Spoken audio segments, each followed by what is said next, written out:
Hello, everybody, and welcome to another Friday. It's Friday and Halloween. I didn't really do anything for Halloween, but I did sort of get a background and do some sound. But as far as horror and creepiness goes, nothing's as horrible and creepy as fundamentalists. So welcome to another edition of Fundamentalist Fails, where we examine the slightly baffling religious people that have taken it way too far and made it way too scary for Halloween. I hope you can join me for this. And this is kind of a really interesting episode, if I do say so myself, because I kind of have a couple of people that I pick on a lot, or I do cover a lot, and one of them is the Curb, the Kirby, who, if you're unfamiliar with Kirby, he's an English guy, and he kind of gives the game away. In fact, there's a couple of people in this giving the game away, and what do I'll sort of explain what I mean by that. But welcome everybody to the fail train. We're gonna get on the God bus and ride that fail train right to the end of the station, and creepy people. But this mostly is focused on what the fundamentalists are currently, well, let's face it, clutching their pearls about. And so in this case, at the moment, the fundamentalists are clutching their pearls about Kamala Harris, because she's going to be the end of everything, apparently. But some weird stuff coming through, some very strange stuff. Yeah, I'm glad you could join me.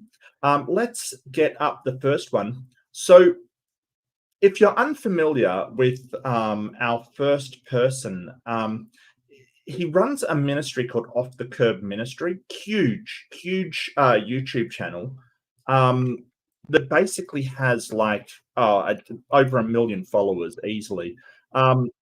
That's Joe Kirby from Off the Curb Ministries. Yeah, so 2.49 million subscribers, and you'll see why that is odd. That's really weird. And the other guy, I've got a second one, and this is more. He's a bit of a weirdo, to be honest with you. He's kind of Jonathan Kahn. He kind of is this huge channel, 1.15 million subscribers. So you'll see when I present them why I find it so weird that they've got such a huge following, because wow, it's just odd. But let me just get this organized, and I will, if I can get the right screen, of course. Where is it?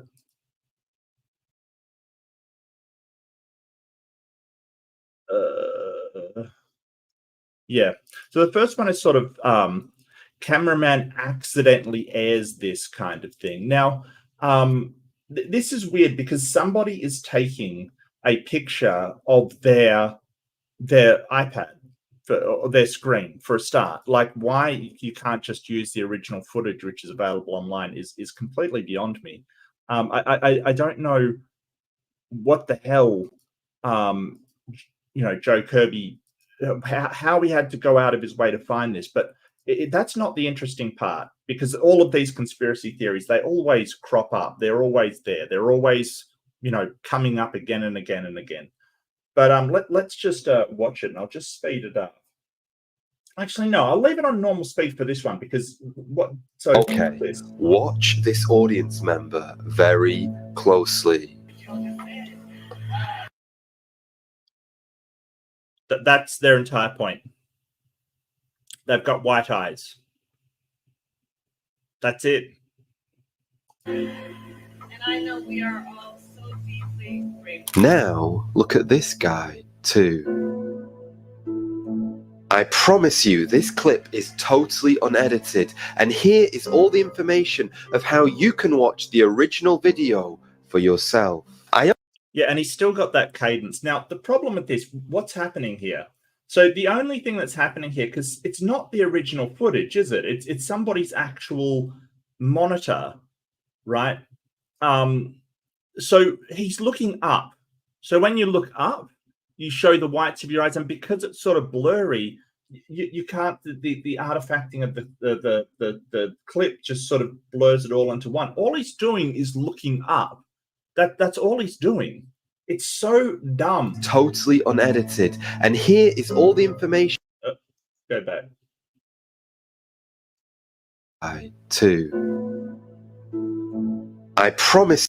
So if you look further in this clip, the guys they're both just looking up. That's all they're doing. That's it. That's all. It's so ridiculous that they think that this is some kind of incredible evidence. This clip is totally unedited, and here is all the information of how you can watch the original video for yourself. I am going to get even. But that's not the interesting part about this clip. The interesting part is what Kirby here says about it. Off the Curb Ministries is a massive ministry, but he kind of gives the game away. And I couldn't believe it when I found this, because I was looking for these, because at the moment they're ranting about how Carmela's Carmela's the devil and she's the Antichrist and all of this stuff. It's absolutely ridiculous, and we've all seen them.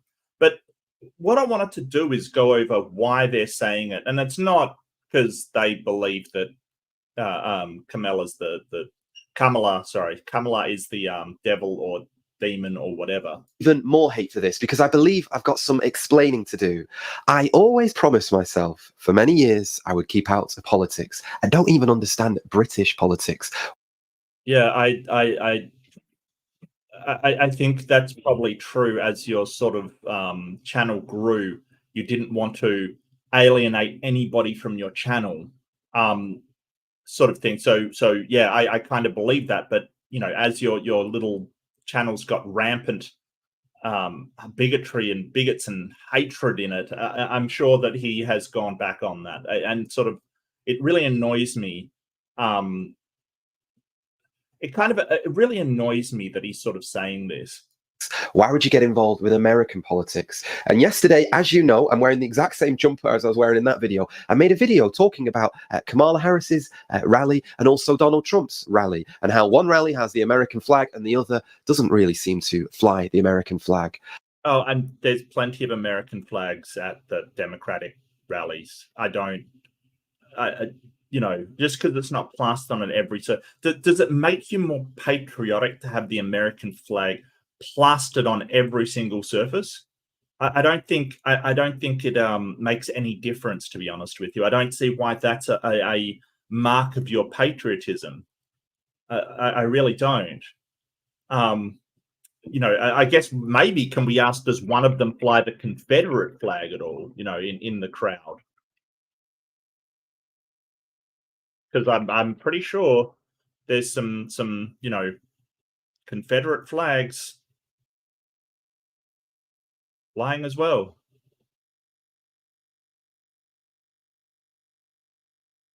And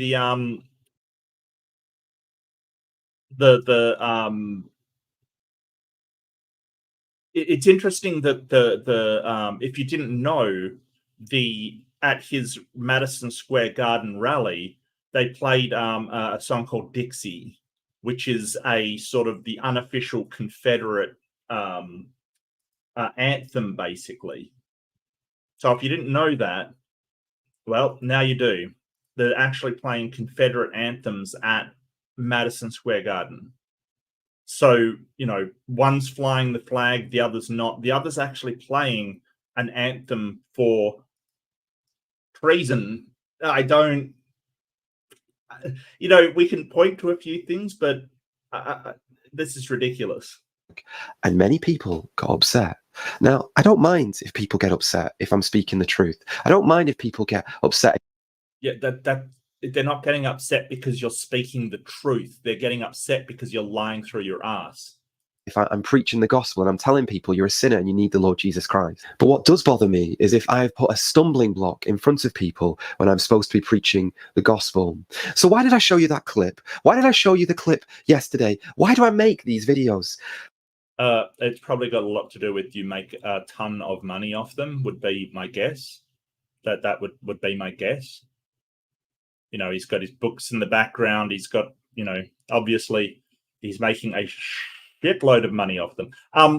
Yeah, I Why are you showing us all of these lies and nonsense, Kirby? Listen, if you don't know already what this ministry, Off the Curve Ministries, is all about, I'm a fisherman, I'm an evangelist, and that's what Jesus told us to be fishers of men. Be fishers of men. Okay, so this is where it gets like he's saying the quiet part out loud. Okay, wait for this. This blew me away. Absolutely blew me away. Now, what does every good fisherman need? It begins with B and ends in T. Bait. And often, many of the videos I make, I'm just using bait.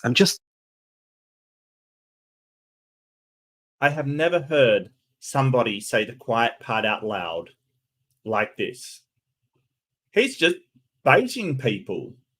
He's just using bait to get people in. He's not lying. It's just bait.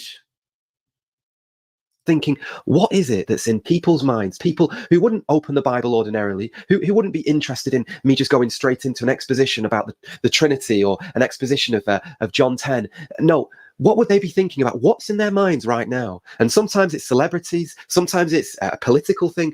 Whatever it is, there's things that people are thinking about. And if there's some way I can get their attention and then build a bridge so I can tell them about the Lord Jesus Christ, I'll do it. And yet, the mistake I made yesterday, and I do apologize for it. I know there's going to be many Republicans who are watching saying, Joe, stand by your colors, nail your colors, fly the flag, and all of these different things. Yeah, I understand exactly where you are coming from. And I'm telling you as a Christian, from the information I've got, for me, it seems like an obvious choice. One who wants to help Christian freedoms, one who wants to help the lives of many. So basically, he's just saying, hey, he makes stuff up as bait, or he like goes to whatever people are thinking as bait. And that's sort of the quiet part. You know, he doesn't actually believe a whole lot of this stuff. It's used as bait. He wants to just get people in, so he'll say whatever. So the question is, does he actually believe that those people behind Kamala were demon possessed? No, he doesn't. It's just bait. A lot of it is just bait. Many who have no voice, the silence, he will save many lives. For me, it seems like an obvious choice. And yet I've read many comments from brothers and sisters who are equally precious to me, Democrats who have been writing this and this. You've missed this, Joe, you've missed that.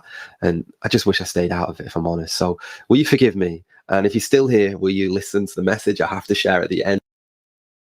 And the way that he's smiling about it, it's kind of, you know, I don't think this man is genuine. I think that he basically says all of this demon stuff, not because he actually believes it, because it just lures people in. It's what people want to see. They want to think that this person is demon possessed, or look at this celebrity, look at them demon possessed and all this stuff. He doesn't actually believe it. He's suckering people in with their superstitions and their sort of their presupposed sort of supernatural control, their conspiracy theories, their all this stuff. He's literally just told his entire audience that he lies to them in order to get them hooked. Incredible. Like just incredible. Like he's just basically told them, hey, all the stuff that I say is just crap in order to get people to listen to me, so then I can sort of preach to them about Jesus, because they wouldn't listen to just the preaching about Jesus, so I lie to them. I was absolutely blown away by this. I mean, we knew that's what he was doing, but like the fact that he would just tell his audience that, and that they don't care. All the comments are like, you know, just 100% support for him on this video. But they don't care. They don't care. He's just turned around and said, yeah, I just made all this stuff up in order to get you to listen to me. What are you supposed to do with that? Of every single video, because to be honest, some of the subjects that I make videos about, I don't care particularly that much about them. I have to have some kind of interest, but you know, some of them I can take it or leave it, you know, like the sea monsters one I made, or the world's biggest snakes. I'm not, or people demon possessed. Yeah, I don't really, you know, really want to focus on Kirby, because I just wanted to point out that this blew me away, that he'll just sit here and say, yeah, I've been lying all this time. I've just been making this stuff up because I need to hook people. And nothing, like his audience is just still 100% on board. It's really depressing. It's frightening, actually, that he'll just sort of tell them outright, hey, I'm lying to you. And they don't care. They don't care. They still want to believe that Kamala's the devil and that Trump's going to save all of them and all of this stuff. They don't care. I don't know what you're supposed to do with that. Anyway, let's go over to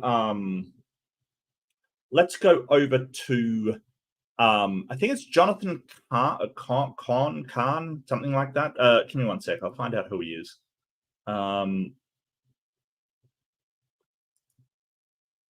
Copy. It is Jonathan Khan, C-A-H-N, Khan. Okay, so this is sort of starting off on a section where he's starting to talk about Kamala. Like the fundamental freedom of a woman to make decisions about her own body. If it's her own body, why do we even say, and they even say, a woman is with child? It's still her body. It's just a term, with child. What? I don't understand. What, with child? It just means she's pregnant. That's all. What are you talking about? It's kind of like this gotcha kind of thing. Well, we call this, it's a metaphor. It just like, what? If it's simply her body, then there's no child and there's no with. Isn't she forgetting about another body? How can something be of one's own body if it has an entirely other genetic code? Nobody is saying it's not an entirely other genetic code. What we're saying is that nobody has the right to use your body against your will. Like, you have a right to your own bodily autonomy. And, at that point, is it even a body when it's a cluster of cells? This is a weird statement to make. Like, oh, it's a body. Well, it's a cluster of cells. If that's the case, then, my skin, when I take a piece of my skin off, then that's killing a body. Like, it's a cluster of cells. It's not actually a person at that point. It has no brain. It has no vital organs. Calling it a body is a bit weird.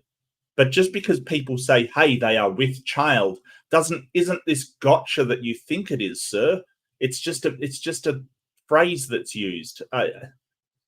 What is this argument? Make this argument to justify abortion, that it's nothing more than the woman's own body. Save it. Save the argument. Save it for the day of judgment when you stand before God, and see how far it gets. Okay.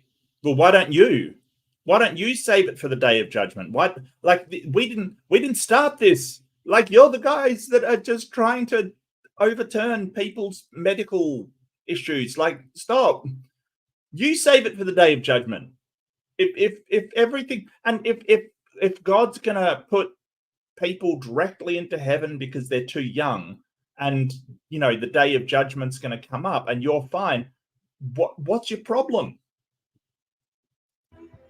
She calls it a, quote, fundamental freedom. So killing an unborn baby is now a fundamental freedom. Like, no, she's talking about bodily autonomy. She's talking about the autonomy, the right for you to say, hey, I don't want anyone to use my body. So for a start, this is a total straw man of the entire argument kind of thing. This is totally a straw man. It's like, it's a fundamental right to kill people. No, that's not what we're saying. We're saying it's a fundamental right for you to have autonomy over what happens to your body.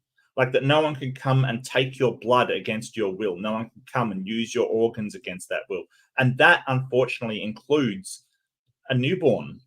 I mean, but they haven't been born yet, so I don't know why we're talking about child. That includes, a embryo or a fetus or anything else in between. Even if it's a grown human, they still don't have the right to come and take my blood. If it'll keep them alive, they don't have that right. That's what I have control over. Life, liberty, and the pursuit of killing babies. Freedom, definitely not for it's not a baby. Like, I think we've got to differentiate between an embryo, a fetus, a baby. They all have names. Like, it's ridiculous.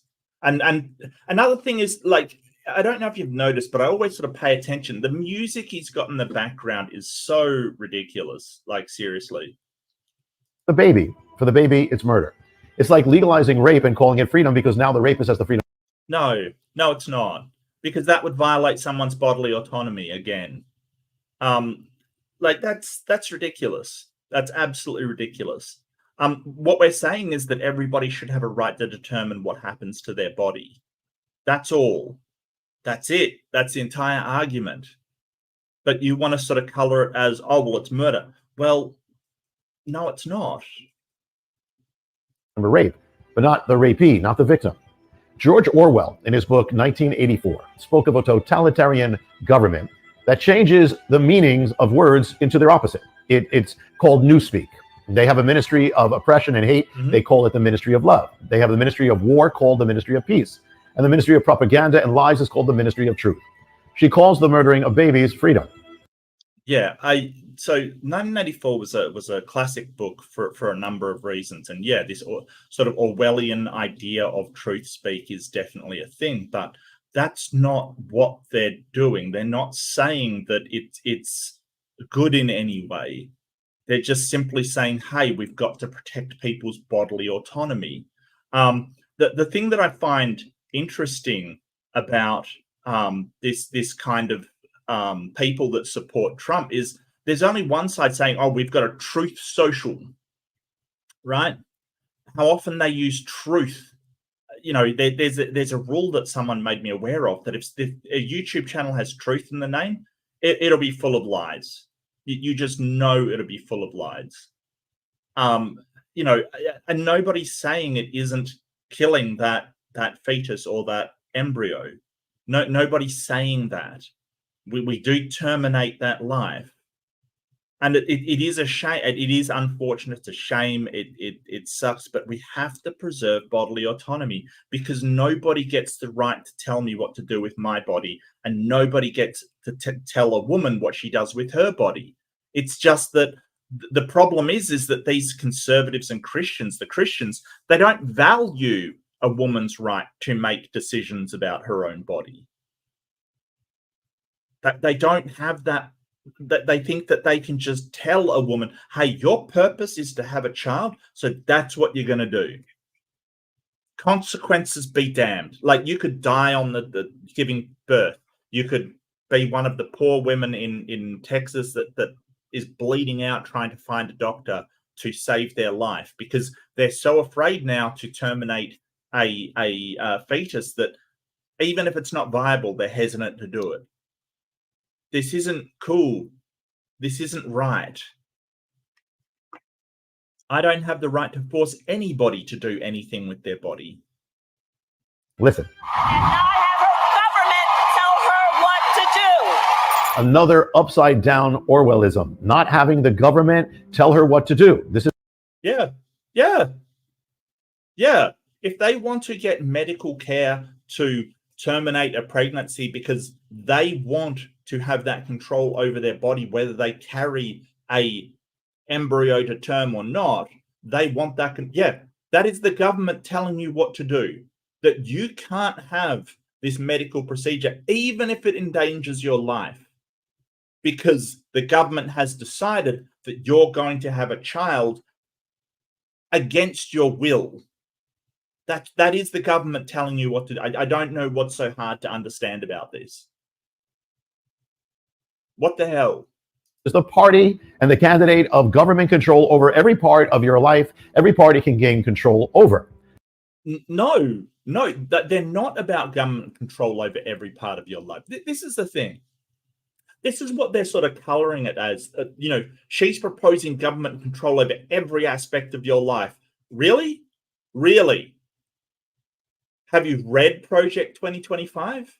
It seeks to ban porn. It seems to ban same-sex relationships. It seeks to ban all of these different things in people's lives.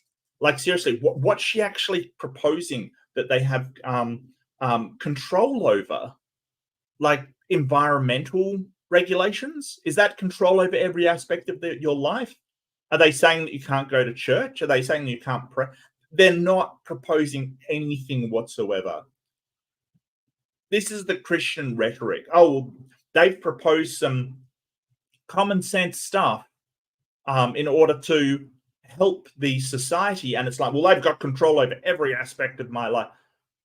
How will your life change exactly? This is the party that would tell you what words you can speak and cannot speak, that would censor free speech and, if not, thought. This is the party that believes that government has the... Yeah, and Happy here thinks he's some sort of prophet as well. Just keep that in mind. So he thinks he can predict the future. It's really, the amount that these things flow into, well, I'm selling this book, I'm selling this thing, buy my book, buy my DVDs, buy my thing. Dude, the dragon's prophecy. Come on, man. Like, seriously? Rightful control of your children. And these are the kind of idiots that sort of say, hey, Obama gets in and he's going to end the world and he's going to cause the end of days and civilization's going to collapse. It didn't happen. It's not going to happen. Just, wow. Children, not you, to indoctrinate them, mutilate them, take them away from you if you don't go along with their... Yeah, that's a really good point, Darren. There's only one party seeking mandatory reporting of woman cycles. Yeah. But those Christians, they don't think that a woman has a right to her own body. They think that a woman's body is there to produce children, and that is all, which is just gross and horrible. It is really, really bad stuff. Indoctrination. And this is... Oh, hang on a sec. That's classic. The irony is palpable. Believes that government has the rightful control of your children, not you, to indoctrinate them, mutilate them, take them away from you if you don't go along with their indoctrination.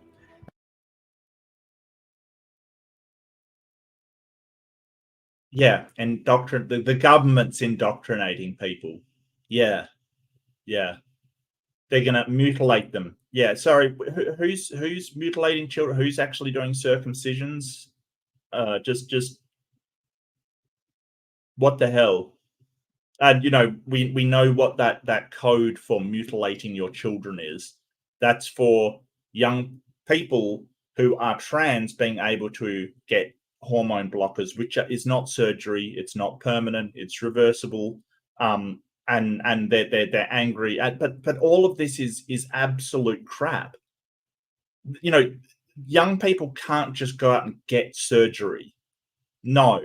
However, parents can, on religious grounds, cut off a part of their child's genitalia, which is ridiculous. And this is the same candidate, Kamala Harris, who sought to use the government to force pro-life pregnancy centers to advertise abortion clinics, abortion against their will. What?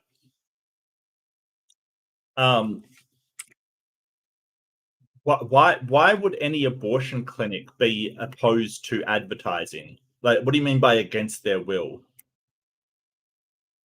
I don't. Ties. Does anyone know what this is about? I didn't actually see this part.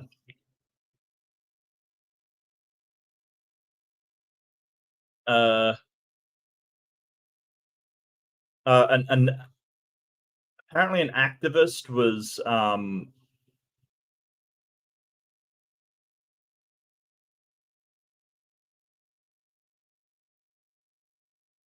sentenced for blocking an abortion clinic entry. Yeah, so I remember this. They've been saying that Kamala Harris imprisoned a woman for 3 years for praying, and that's not true. She was imprisoned for blocking an abortion clinic entrance and physically threatening staff. Wow. Okay. Yeah. No. Nothing of the sort. I have no idea. And yet when it comes to doing something that the government actually should do, like protecting the defenseless and declaring that killing human beings is illegal, even if they're the most innocent and helpless, suddenly she doesn't want government. No. That's not why abortions happen. It's because a woman has a right to choose if somebody uses her body for anything, really. And here's the troubling thing.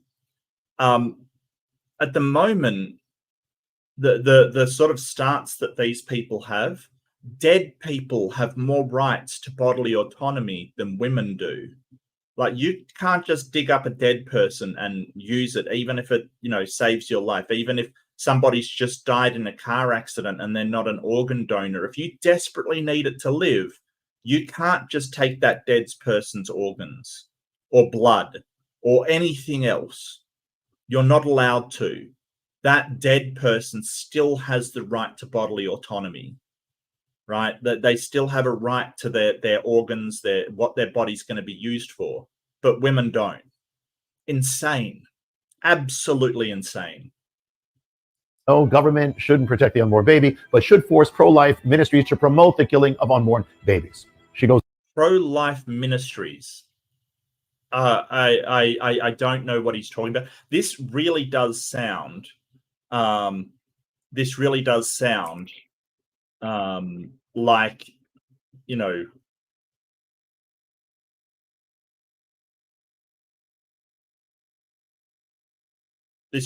sound like a really strawman kind of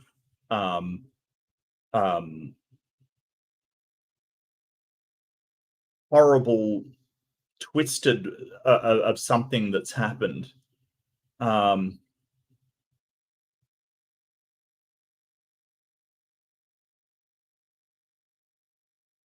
Okay. So this looks like NIFLA versus Becerra. So NIFLA versus Becerra. Many mothers helped by pro-life pregnancy centers testified about their positive experience. During the COVID-19 pandemic, women have turned to pregnancy centers for life-saving support. In their turn, they dedicated nonprofits.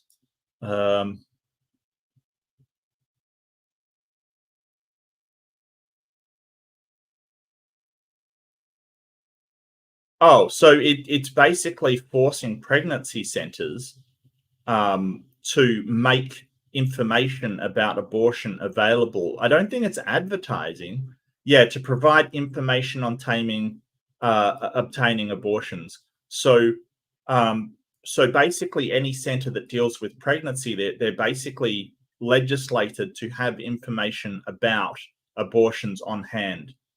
So they can choose. That isn't advertising. That's simply making the information available to women, because a lot of these centers, they don't, if you want to operate within society, you've got to play by the rules. This is absolutely ridiculous. So you're simply saying, well, if you're going to be a pregnancy center,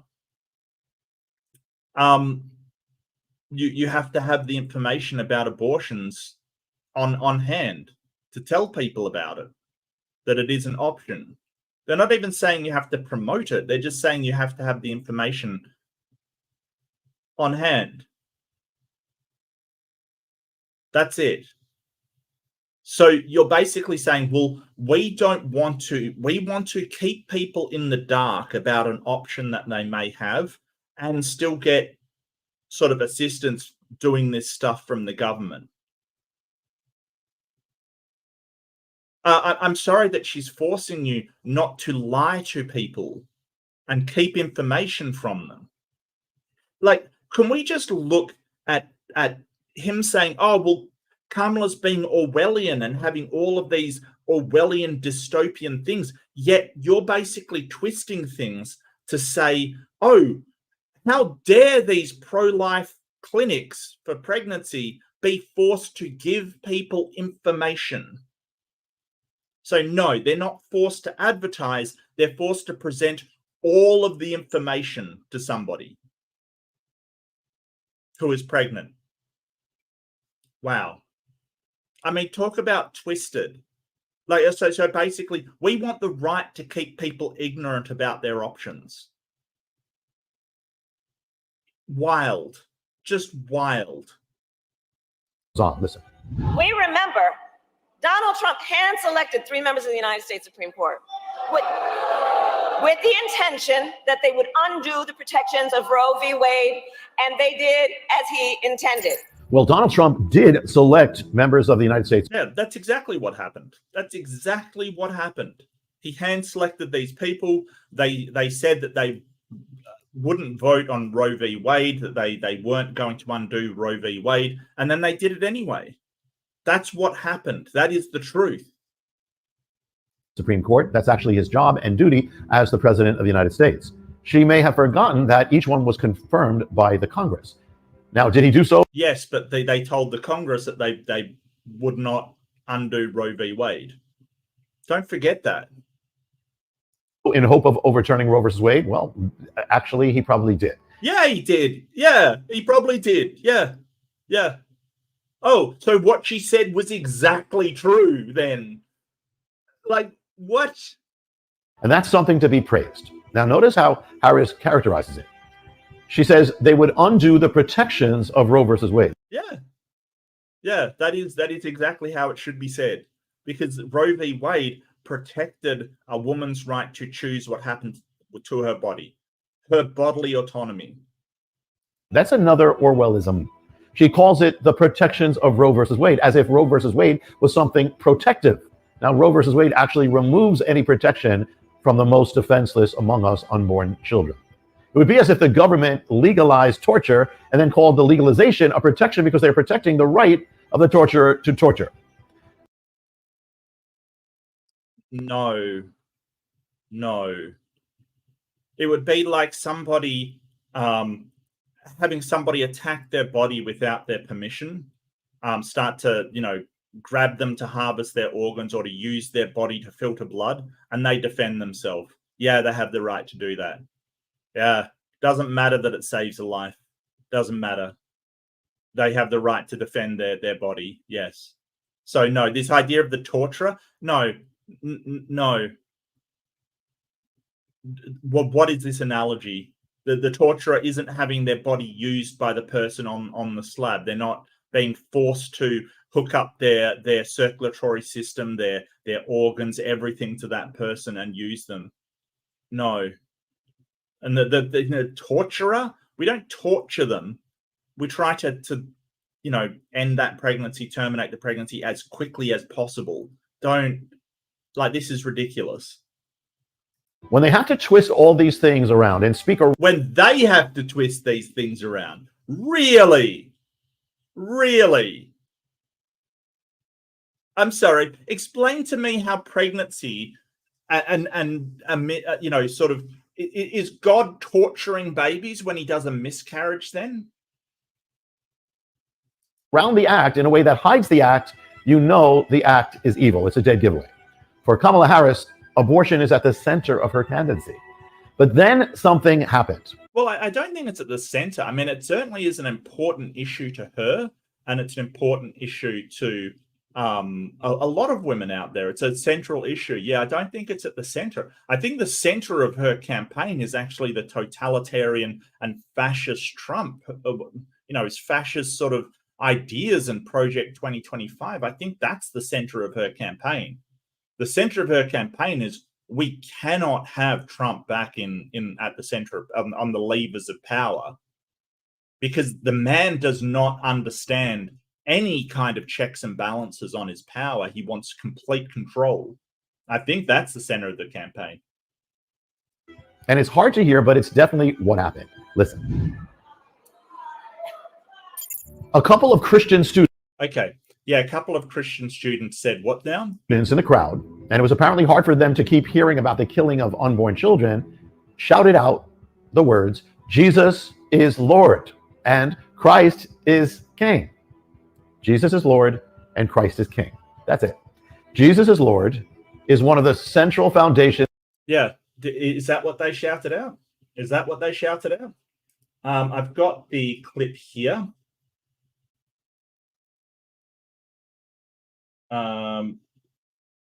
It's up. Donald Trump hand-selected 3 members of the United States Supreme Court with the intention that they would undo the protections of Roe v. Wade, and they did as he intended. Okay, so what you can hear there is not Christ is King or Jesus is Lord. That is not what they said. They said lies. That's a lie. That they yelled out lies. You guys are at the wrong rally. Yeah, so just one sec. Listen really careful. Do you hear that?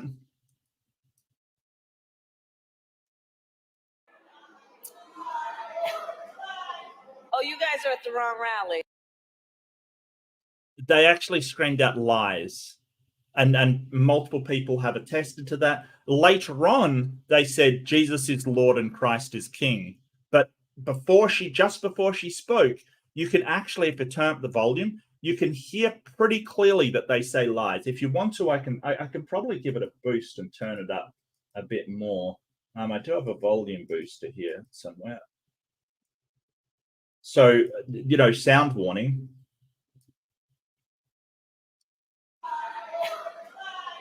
Oh, you guys are. Yeah, sorry, I don't want to blow your eardrums out, but yeah, they clearly shouted lies. They shouted lies, liar, lies.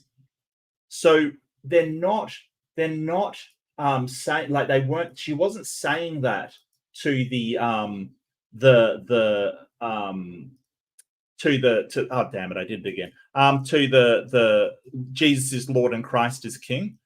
They're saying it. She's saying it to lies, like they called her a liar, basically.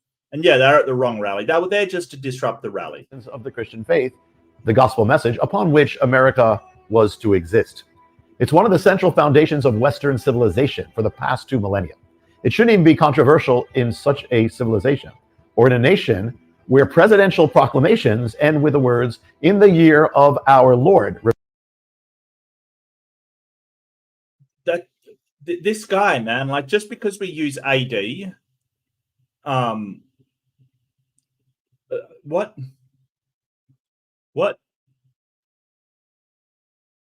I don't know. No, just because we use AD, which is Anno Domini, which is sort of in the year of our Lord, doesn't mean that it's a Christian thing. I kind of think that we shouldn't have to use any more than because it's Friday today. Well, it might be Thursday where you are, but even better, if it's Thursday, even better, because that's Thursday, that it makes it a Norse Germanic country.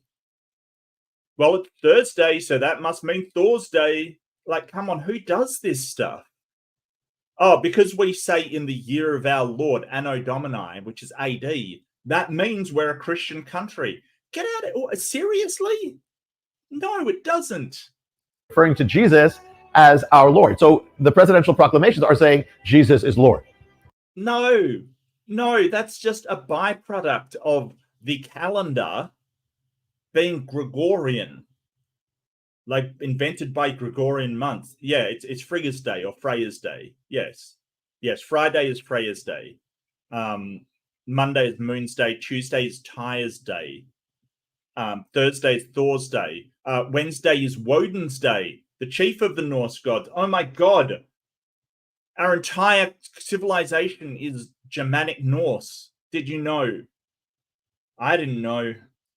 What was Kamala Harris's response to Jesus is Lord and Christ is King? Listen. Oh, you guys are at the wrong rally. No, they yelled lies. That's why he's cutting it up, because he doesn't actually want you to hear what they yelled. They yelled lies. You guys are at the wrong rally. Think about that. Yeah, left-handed jar. No, I get you.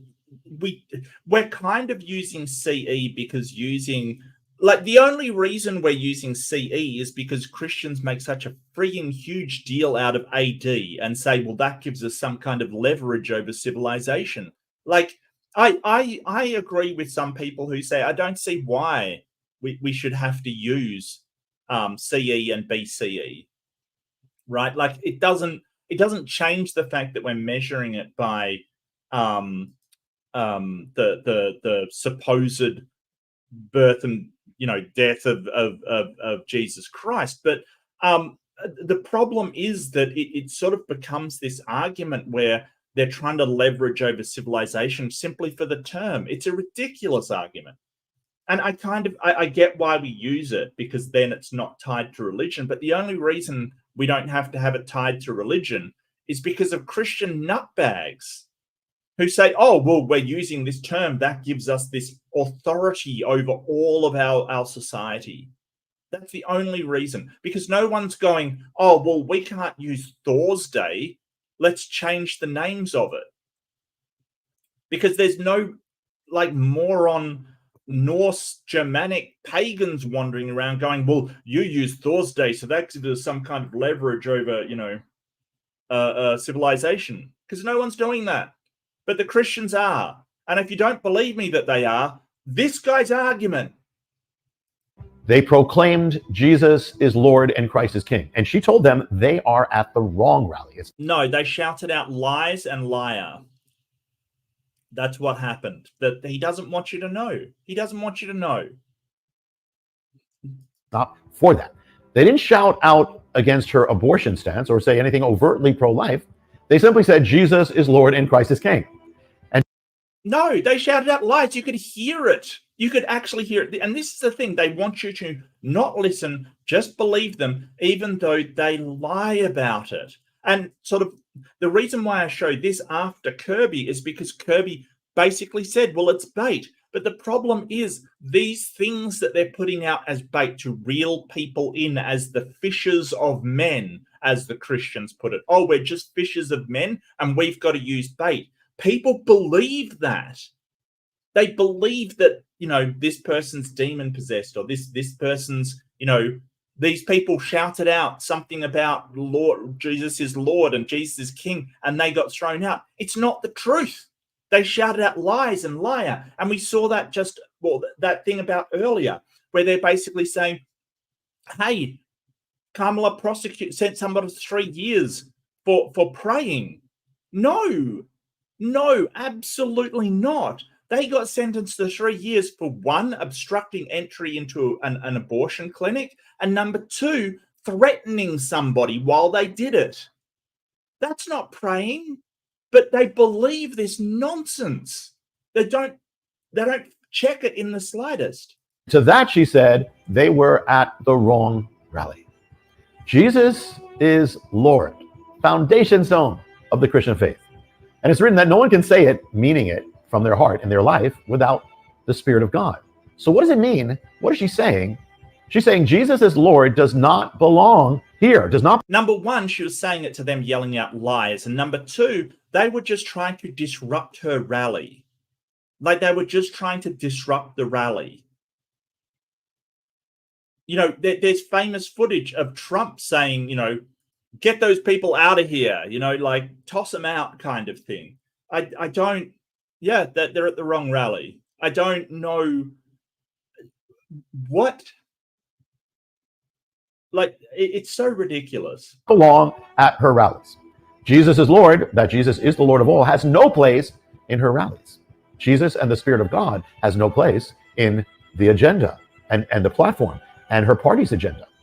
If saying Jesus is Lord is of the Spirit, then what is it of to come against Jesus as Lord? And to say it has no place here. What does it mean? To mock it. And that's exactly what she did. Is she mocking it, or is she mocking the MAGA crowd? Like this, even if they said Jesus is Lord and said, I think you're at the wrong rally. She's not mocking Jesus. I don't understand how that's mocking Jesus. Like they're obviously trying to disrupt the rally. I don't get it. Yeah. Oh, you guys are at the wrong rally. No, I think you meant to go to the smaller one down the street. Now, when she speaks of the rally down the street, she's referring to the Trump rally. Now, I wasn't there. I can't say, but I've been told the Trump rally actually had thousands of people. Actually, was more. I can't say. It actually was more. Really. I wonder who said that. And you can't speak to it. Yeah, but you're going to anyway, right? I heard, was it from Trump? Who can't stand that Kamala has bigger rallies than he does. Yeah, this is ridiculous. I heard there was more. Look at he even talks like Trump. But what is she doing? She is mocking them simply for saying Jesus is Lord and Christ is King. what she did in an earlier time in America, in the West, would be considered heresy. Oh, let's go back to heresy. Yeah, let's get our flaming stakes and pitchforks out. Yes, heresy. And this is sort of giving the game away. They literally want to go back to prosecuting heresy. Be considered blasphemy. One of the two students said, as he held up the cross from his neck, that Kamala Harris, sarcastically waved to him and gave him what he described as an evil smirk. No, she waved to security because they were disrupting the rally by yelling out liar and lies at her. So basically they went there and called her a liar, even though you yourself said, like, here's the thing. He's just said that that's what Trump probably did, is got those people into the Supreme Court to overturn Roe v. Wade. He just said that. Like, wow. Now notice the crowd's reaction. They're cheering for Harris, mocking two Christians over the Christian faith, simply saying Jesus is Lord. No, they yelled out lies and liar. You could hear it in the audio. Later, they yelled out Jesus is king. And that's not what she responded to. She responded to them calling her a liar, even though you yourself, Jonathan Kahn, said that she was telling the truth. So what does that make the Christians in the crowd? Bearing false witness, maybe? I don't know, but what the hell? Mocking, they're cheering the mocking of it. So apparently Jesus is Lord is an offense to Kamala Harris and her party and her gatherings, those who are for her. Something that is not welcome. That's what she said. The crowd is laughing, cheering for her mockery of two Christians. Jesus Lord, the foundation of Western civilization. The Bible says that in the last day. No, it's the mockery of two people that came in with the express purpose to disrupt the rally and called her a liar. Like, what? It's ridiculous. Like, what are you high? You can't hear the audio? And what does that make you, Jonathan Kahn, if you'll just lie to people like this? This man has like over 1 million followers on 1 million subscribers on YouTube. Over 1 million. And he just blatantly lies to them. If you don't believe me, go and turn up the audio. You can clearly hear them say lies and liar. There'll be a great falling away, a great apostasy from the faith. And that will lead to an anti-Christian civilization. We'll go from a Christian civilization to a non-Christian civilization to an anti-Christian civilization, culminating in the rise of the one called the Antichrist. We're moving from the Christian faith, a Christian-based civilization, to an unchristian or non-Christian, to now an anti-Christian, where someone running for president on a major ticket of the major party can actually say that Jesus is Lord is not welcome. Well, that's not what she said. Even if she did, she's representing everybody, not just Christians. And that is the thing they're really mad about. So this whole idea of we're moving towards an anti-Christ civilization, they've been saying this forever. They've been saying this ever since, Jesus's day, that them, it's not a sacred, country anymore. It's not this. No, like, you have to represent everybody, not just Christians. And that's where we come to the crux of the matter. This is where we come to the problem with Christianity in politics, that they want it as a Christian country, everyone else be damned. And that's not the way America was founded. It's not the values that modern democracies work upon. It's not sort of the way that modern liberalism works. Why should you guys get this position of privilege? To such things as Harris did, is to give voice, to say what you did, to the words of the Antichrist. The Antichrist will say to believers they have no place. The Antichrist will say to believers that they have no place. Where does it say that in the Bible? Or are you just making stuff up? Because I remember a little bit about Revelations and John in the Bible, and nowhere does it say that the Antichrist will say that believers have no place. Not welcome, they have no place. And it's not that she necessarily knows all that she's doing. But to tell Christians who simply say Jesus is Lord that they have no place, these are the words that the Antichrist will say in one form or another. They are words of an Antichrist. Oh, in one form or another. So it doesn't say that in the Bible, and you're just pulling this out of your ass. That's basically what you're doing. You're just pulling this right out of your ass. So in one form or another, no, I remember a lot of stuff, how it would, the Antichrist would degrade the Lord and things like that, and would spew blasphemies and all this stuff. But he's saying, oh, well, they'll tell them they have no place. No, Bible doesn't say that. Nowhere in the Bible does it say that. Civilization or an Antichrist agenda. Imagine if you told Democrats a number of years back. Oh, no. No, I haven't, but that sounds hilarious. That sounds absolutely hilarious. That sounds hilarious. That one day, two Christians, for saying Jesus is Lord, would be mocked at a Democratic presidential rally by the Democratic presidential candidate for simply doing so. Jesus is Lord. And the crowd would join in mocking them. The mocking of someone for saying that isn't something you'd expect at an American presidential candidate. Maybe at a, in communist China, perhaps. But it's something you'd expect for a demon to do, not a presidential candidate in America. And there you have it. There it is. It's something a demon would do. Really. Something a demon would do.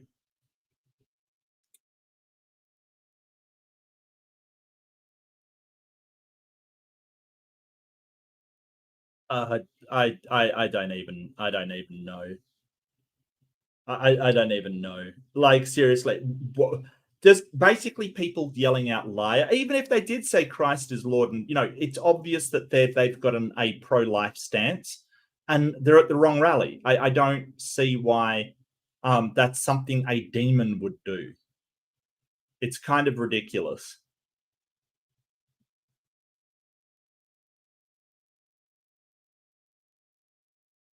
Kind of ridiculous.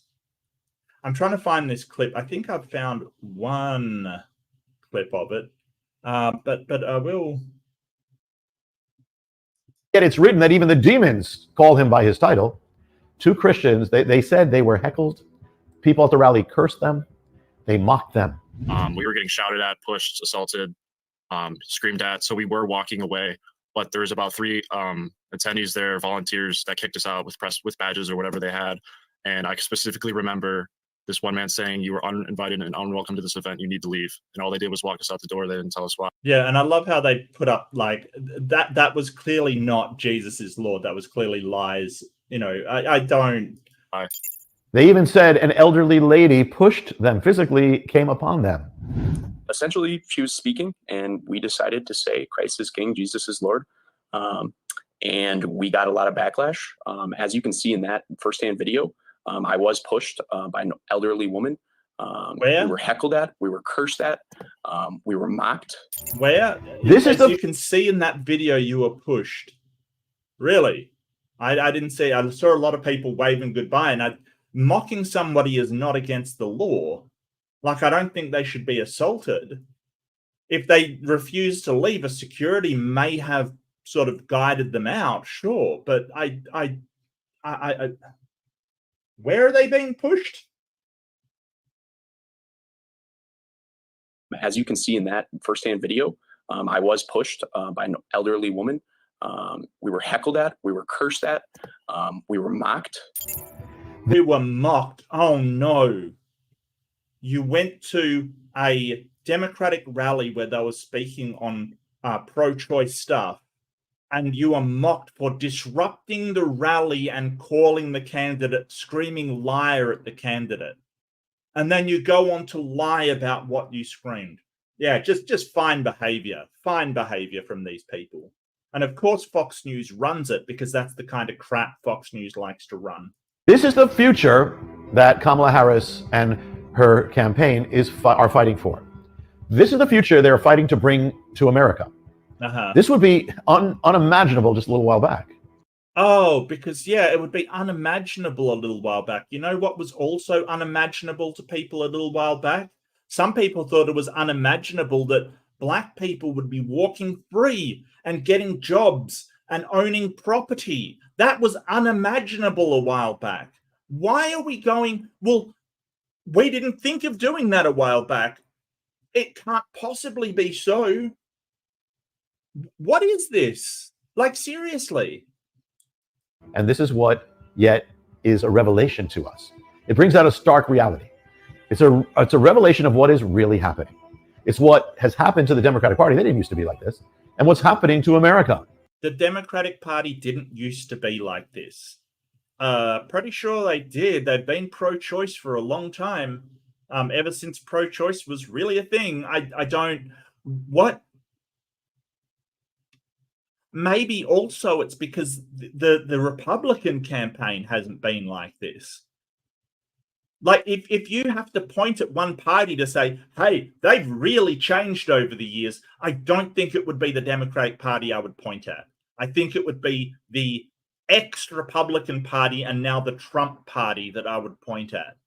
Like, if you want to talk about who's really changed, it isn't the Democrats. It's the Republicans, because they have gone full on MAGA hat wearing Christian fundamentalist wackadoodles. Like, they have gotten on that God bus and they're riding it over the cliff. It's ridiculous. Let me show you how far we've come. It's going to be in stark revelation. 1952, the Democratic Party, the same party that you see here, mocking here to Christians, nominated Adlai Stevenson to run for president. Now, Stevenson was considered to be extremely liberal. And yet, listen to what the Democratic, extremely liberal presidential nominee said as he accepted the nomination as the very last words of his speech. And finally, my friends, in the staggering task that you have assigned me, I shall always try to do justly, to love mercy, and to walk humbly with my God. The Democratic presidential nominee. Yeah, there's a lot of Democrats that still believe in God and are Christians. They just believe in bodily autonomy as well. And there are some Democrats that are, pro-life. It doesn't, like, just because you have a candidate who's running on and one of her issues is a certain thing, doesn't mean that every single person in the past has to agree with her that was ever part of that party. I don't know why this is even a thing. There's Republicans that are pro-choice as well. I don't know why this is this big gotcha. Even the most liberal ended his speech with a quote from Scripture.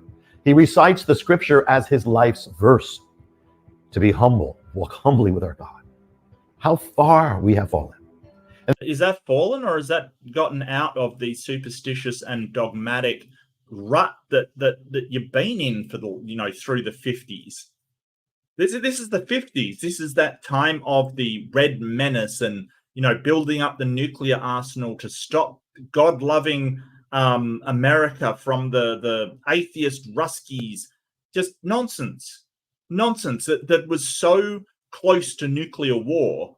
I like, the 50s were not a great time for sort of people's rights and equality and things like that are important today. But that's where they want to go back to. They want to go back to only Christians and only men being able to vote and only this nonsense. The thing is, I wrote in The Return of the Gods, the most dangerous civilization is not a pagan one, not a pagan civilization. It's a Christian civilization that has known God but turned away from God. That becomes the Antichrist civilization. No accident. And this is revealing what we are now becoming, what is now happening and threatening to happen even faster. Now, let me show you another Democratic presidential convention to show you how it changed. Now, this is the year 2012. This is the Democratic convention that is going to nominate Barack Obama for president. But they did something interesting. They decided they were going to remove God from the Democratic platform. And they would also remove the holy city, Jerusalem, as the capital of Israel from the platform. No. Jerusalem, the motion was whether Jerusalem would be the capital of Israel to send their embassy to. So if people are unfamiliar with it, so Jerusalem is kind of a contested city. So long into the past that America and the US and Australia and all of these countries had said, well, we're not going to establish an embassy in Jerusalem for Israel, right? Because that is a contested city. And in order to pacify, what they do is they establish it in Tel Aviv, right? Which is the nominal capital of Israel. So they would establish the embassies in Tel Aviv. So we wouldn't be signaling to Arabic nations that we think that Jerusalem belongs to Israel, that it is a shared city kind of thing. So Trump ended all of that. Other countries followed suit. It's a really poor decision. A really poor decision. When it was discovered what they did, there was an uproar in the media, in the public. And the Democrats realized they were in trouble. So to do damage control, they decided to put it back because of the harm it caused. They wanted to take it out, but they decided to put it back. God in Jerusalem. To do that, according to their rules, they had to simply get a two-third verbal affirmation, 2/3 of the convention to say, yeah, put it back. I want you to see what happens. Is there any further? No.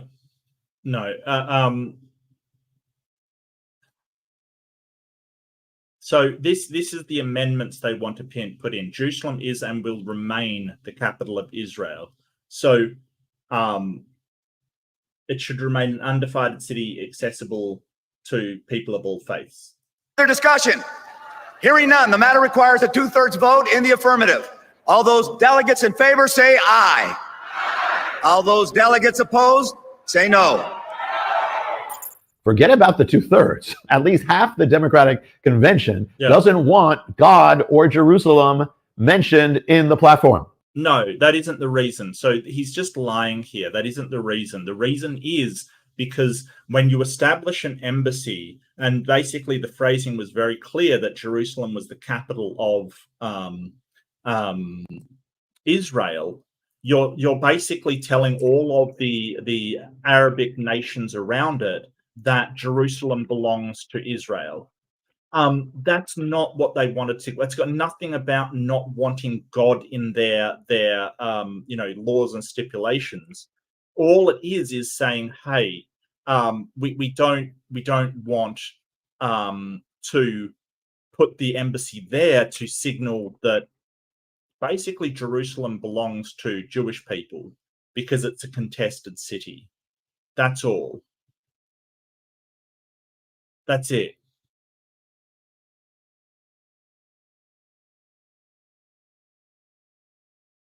So they're in trouble now.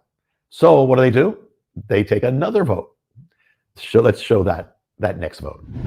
Let me do that again. All of those delegates in favor say aye. All those delegates opposed say no.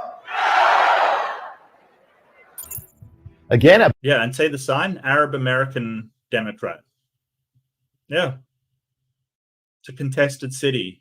It is a contested city, although, in the last few years, Christians have basically supported, to basically say, hey, nobody else gets to go to that city. It's really horrible. About half of the Democratic convention doesn't want God or Jerusalem in the platform. The guy doesn't know what to do. As this was supposed to be easy damage control, he didn't expect that even the convention would be so much against God or against Jerusalem, but it's actually exposing the very thing they want to cover up. So he takes yet a third vote. Show the vote. I'll do that one more time. All those delegates in favor say aye. All those delegates opposed say no. Now their bylaws say they have to have 2/3. Yep. They have to have 66% of the convention say yes versus 33% at the most saying no. Twice as many saying aye as those saying nay. There's no way there was anything even light years near that. But look at what they do. In the opinion of the chair, 2/3 have voted in the affirmative. The motion is adopted, and the platform has been amended as shown on the screen. Yeah, that's not right. But that's what the Christians are doing. They're ignoring reality in order to get their worldview through. Thank you very much. They're booing. They are booing, including God. They're booing God.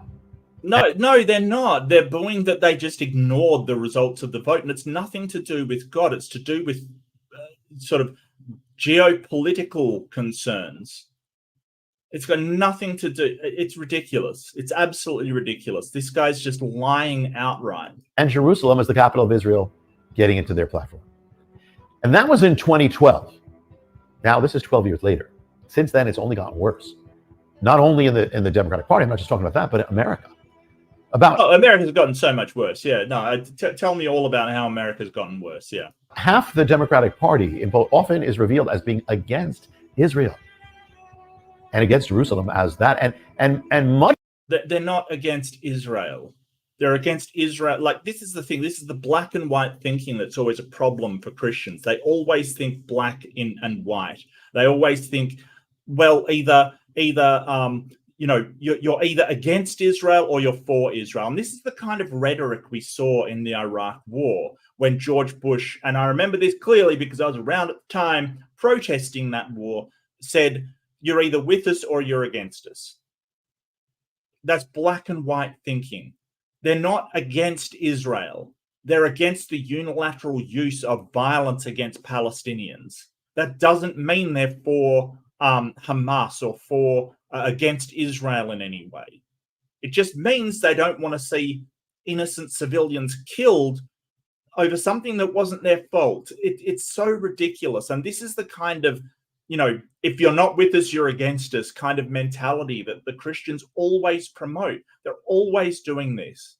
Of the Democratic Party would have treated the two Christians who simply said Jesus is Lord the same way, mocking them, despising them, cursing them. Some might want to assault them. What does this mean? And again, it's not just about a party. It means a lot. In the words of the Democratic candidate for president, Kamala Harris, if you proclaim Jesus is Lord, you're at the wrong rally. You're in the wrong party. You're at the wrong agenda. You are not welcome, and you do not belong.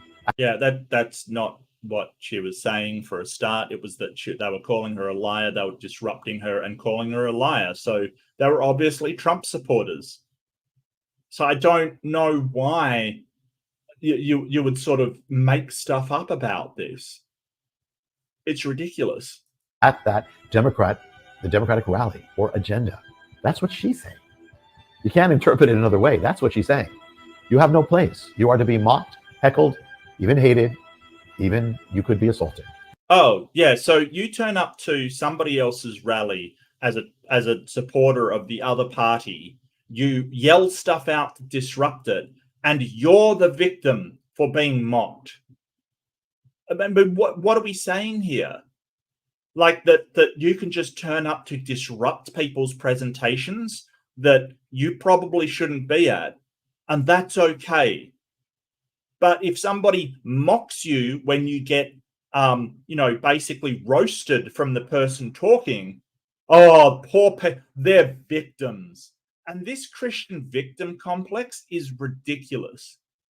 Kamala basically mocked them. Yeah.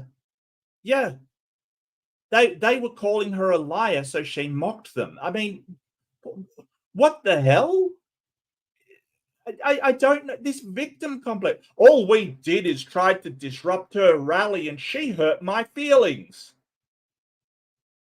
Are you serious right now? You try and disrupt somebody's presentation and they make a joke and you get upset? This is what they've gotten to. This is the level of victim complex that they've gotten to. Oh, I'm a victim because my disruption of a political rally was laughed at. You are not the victim in this case. You are not. It's like going to a comedy show and heckling and then basically going, oh, but the comedian was so mean to me. Yeah, the comedian was mean to you. What? The crowd laughed at me when I heckled and the comedian said something nasty. I'm the victim here. No, you're an asshole. You shouldn't be heckling. Someone's doing a presentation. Seriously, what the hell? you have no place. It's revealing that underneath all the other issues of a, quote, culture war is ultimately one issue, Jesus. And Jesus is the Lord. No, the culture war isn't like none of this is about Jesus. This is the thing. All it is basically saying that everyone, it's just liberalism. Everyone deserves equal rights under the law. Everyone deserves to have the same level of rights in the country. That's it. That's all. Like, it's not about Jesus. If Jesus wants equal rights, he can show up and get them. Here's the problem. The problem is that Christians want special rights for them and them alone that aren't provided to the rest of us. They want privilege is what they want. They want the privilege to be able to go and say whatever they want, however they want, and have nobody question or laugh at them or mock them or do anything to question them. They want to have a voice without anybody else having a voice to challenge them. They want special privileges, and we're not going to give it to them. Lordship of Jesus. You see, America started out with the lordship of Jesus, but then it started taking that out. It did not. It did not start out with the lordship of Jesus. It started out as freedom of religion. It did not start there. It literally started out as a secular nation. A lot of the people that wrote the Constitution were deists. They didn't even believe in Jesus. This man is just making stuff up. That is not how America started. Taking God out, taking his lordship out. His lordship was never in. Point to one place in the Constitution that mentions Jesus. You point to one place in the Declaration of Independence it mentions Jesus, because it doesn't mention Jesus in the Declaration of Independence. It mentions God because they were deists, not Christians. This is really important. And the Constitution doesn't really mention God at all, as far as I know.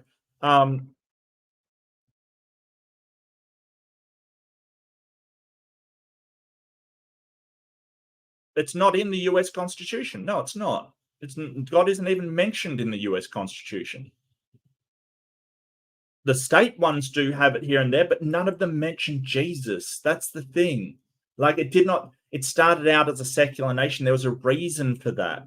It was because so many religious people were fighting the Puritarians versus the Quakers, one side versus the other. There was so much infighting that they basically made it a secular state. And good thing too. And so behind the culture wars, it's not about culture, not about ideology, not about politics. Ultimately, it's a battle for life. It's a battle for morality, for marriage, for gender, for family, for the order of creation, for our children, for the future, for for free speech, for the gospel. But behind it, the ultimate thing, it's about Jesus. It's not about Jesus. It's not about Jesus any more than it is about Allah, any more than it is about Buddha, any more than it is about anything else. No, it's not about those things. And the culture war isn't about Jesus. The culture war is about hierarchy. The culture war is about equality. It's about egalitarian values. Do we want a society where everybody has the same rights, or do we want a hierarchical society where some people have rights that others don't have? That's what it's about. It's about equality. But, the Christians, they don't believe in equality. They think that the churches should have special rights. They think that the ministers should have special rights. They think that men should have special rights. No. In the words of a great lady, we're not going back. We're not going back to that, because that is a horrible place to be. I mean, you want to talk about the 50s as being, oh, we used to have all these values. Yeah. And women used to have Valium pills to help them get through the day. Mama's little helper. They used to literally be depressed and subservient and just a horrible place to be.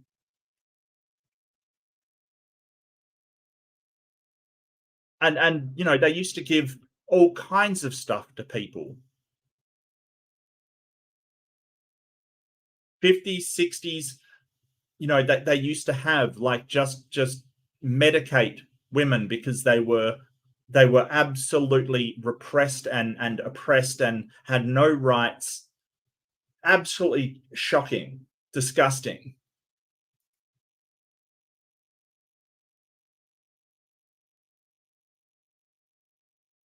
It's a battle over the lordship of Jesus. That's what it revealed, because that's all that was.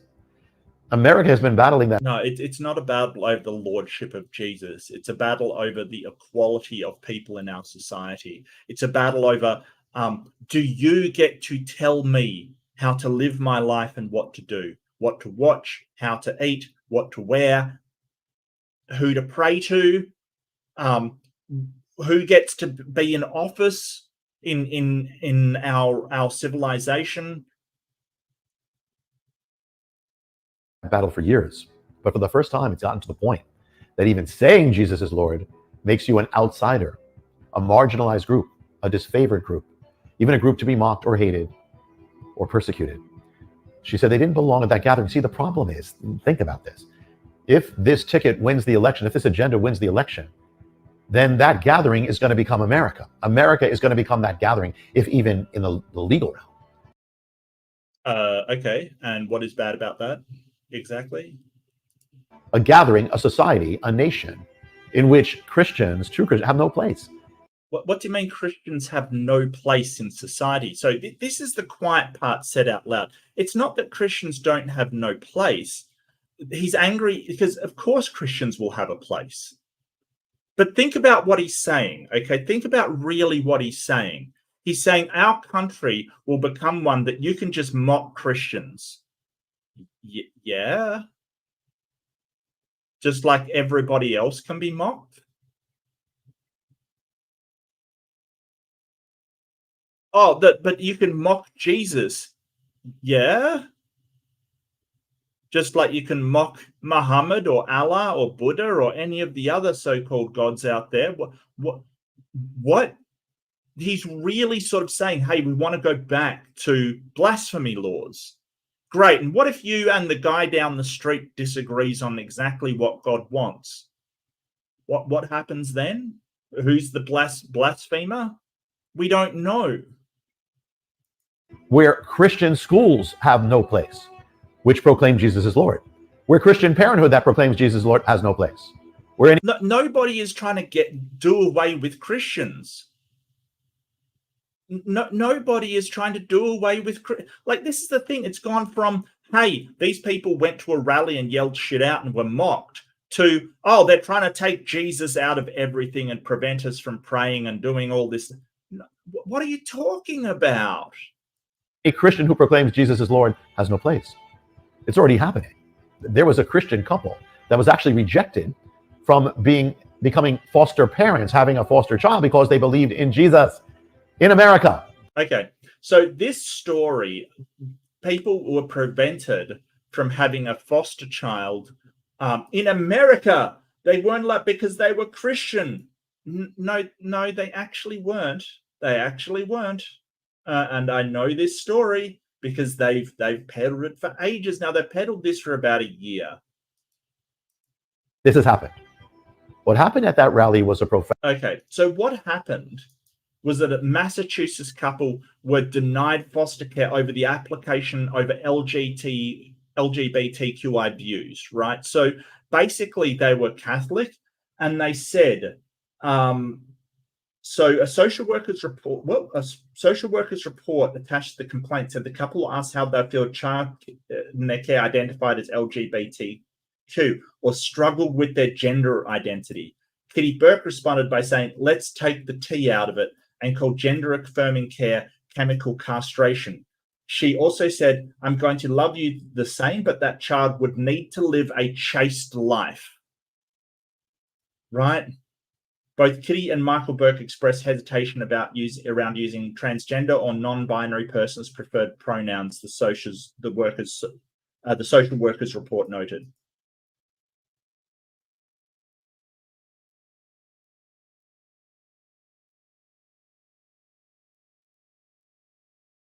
Michael Burke told the social worker he'd been to gay weddings and would likely attend his child's wedding if they're LGBTQ.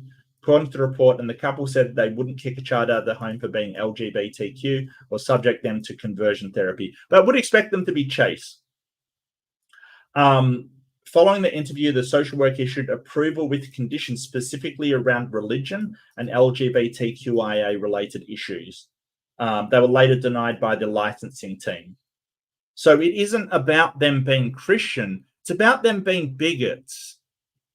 That if they were a trans child, they would adopt the position that trans child have to be chaste, kind of thing. That they would not deal well with a trans child, which you don't know if the child is going to be trans. You just don't know. So this is him lying again. Like, he just lies. This is just made up crap. Found a warning sign, people, that America, that this agenda will bring about this America. It will become this gathering in which believers are not welcome there. No, believers will be welcome in America. It's just they won't have the special privilege to be able to mock and deride other people and call them liars without getting the same back. The problem is that the Christians want to speak without letting anybody else speak in opposition to them. We see this all the time. We see people getting sort of talked over the top of. They'll just yell at you. They'll just sort of say, hey, you have no right to discuss Christianity because you're not a Christian. We see this all the time. And what we're saying is, hey, everybody should have the right to speak. That's not what this guy wants, and it's not what they want. They don't want to hear from women. They don't want to hear from trans people. They don't want to hear from gay people. They don't want to hear from anybody but Christians. Be mocked, they'll be cursed, they'll be hated, they'll be propagandized against, indoctrinated against, they'll be ruled against, legislated against, and they will be prosecuted against, persecuted. Yeah, and this is the persecution complex. This is the thing that comes out most of all.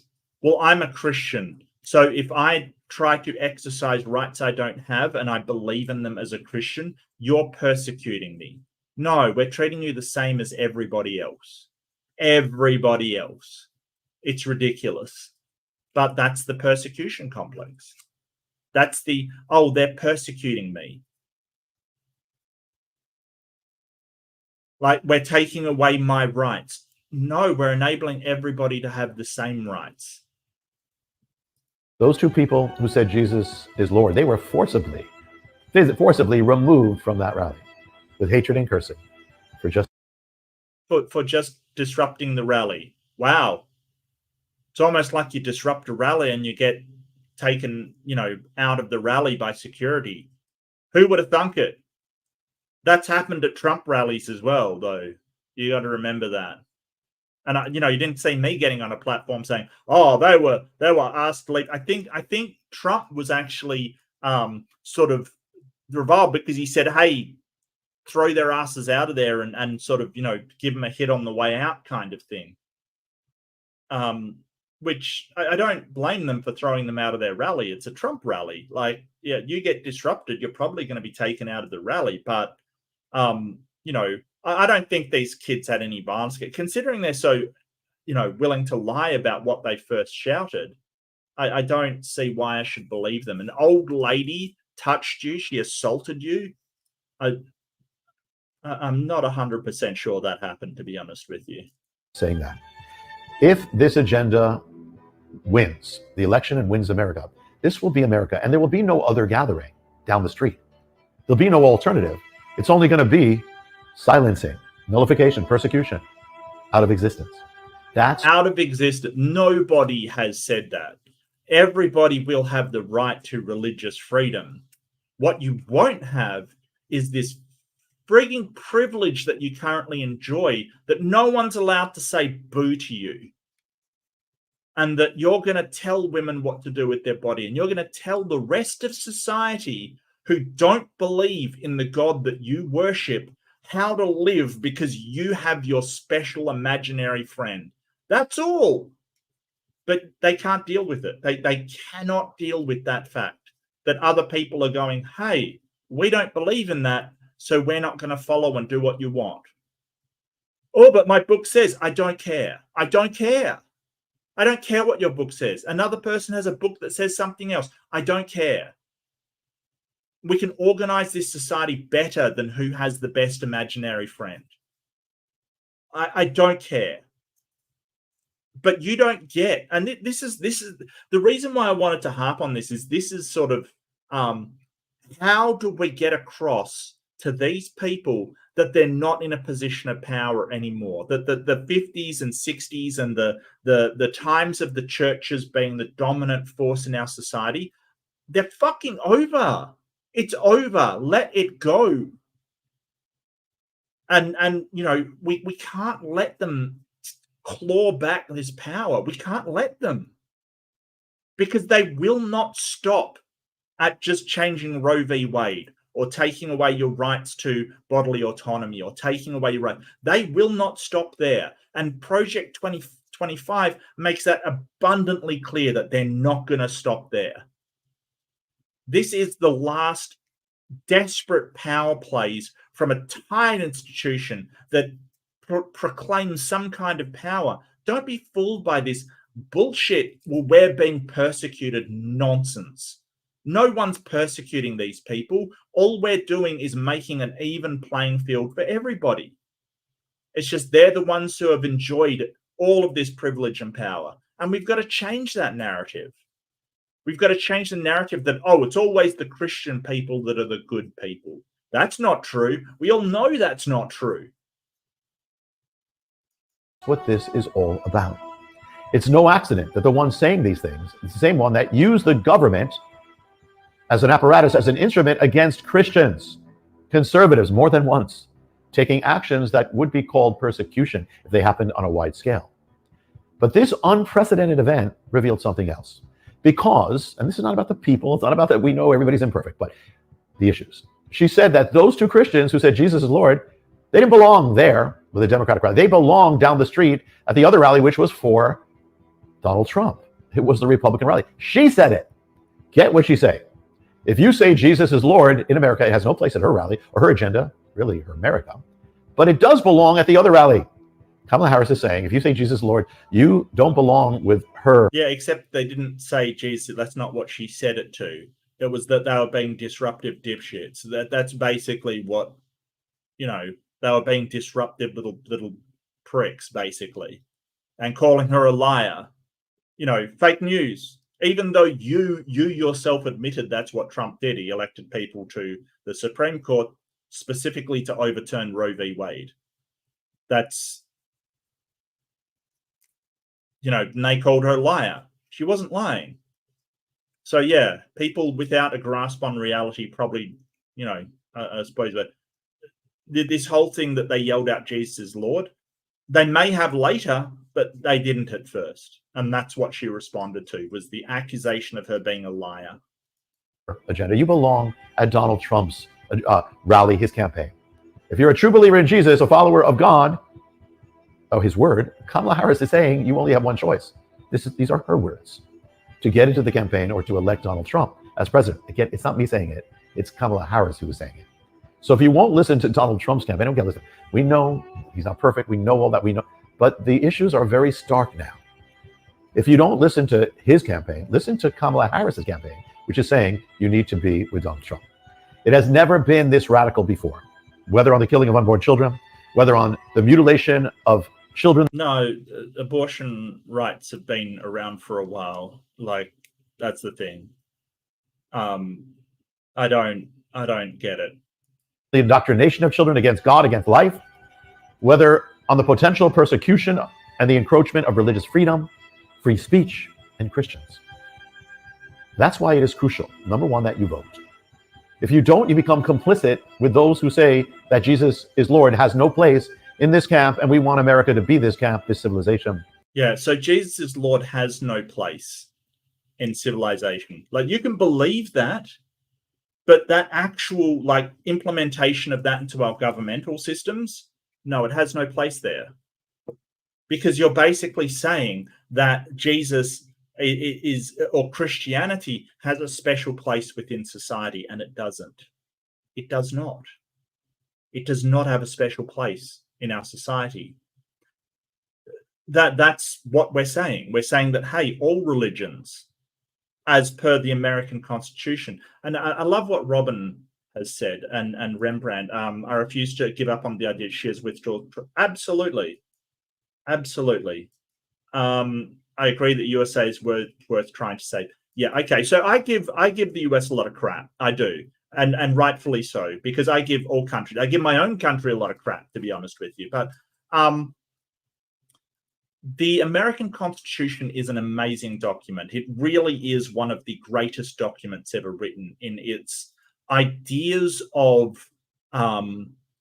secular governments, equality for everybody, checks and balances upon unrestricted power. It is one of the, you talk about the Magna Carta, the Codex of Hammurabi. Is it the Codex of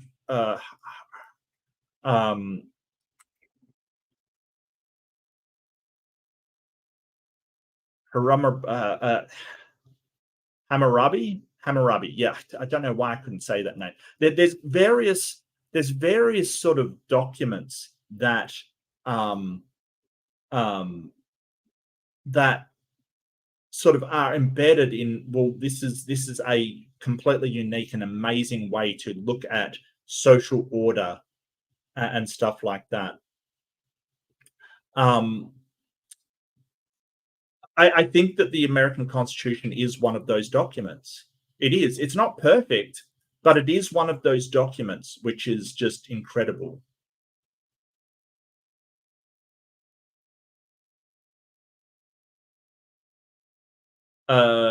What? Roe v. Wade wasn't a law, Tenebris sent it. It's a decision. What happened? What happened? I paused the video.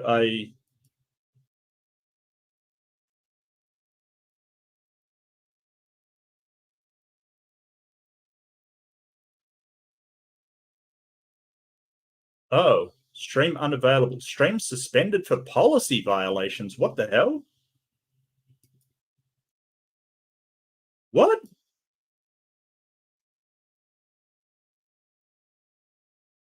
What? Why? YouTube, what are you doing?